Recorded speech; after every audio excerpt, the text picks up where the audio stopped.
Oh yeah. Aphinde futhi ngisazama ukuthi ngimfundise ukuthi akwazi ukukhuluma isiZulu ngoba baxabana naye lapha egcikeni abanye abafana bangasazi isingisi.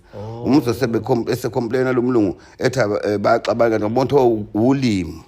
Manje ngisamfundisa ngoba ngithe mina ngangisasikhuluma isingisi nawe ndoda.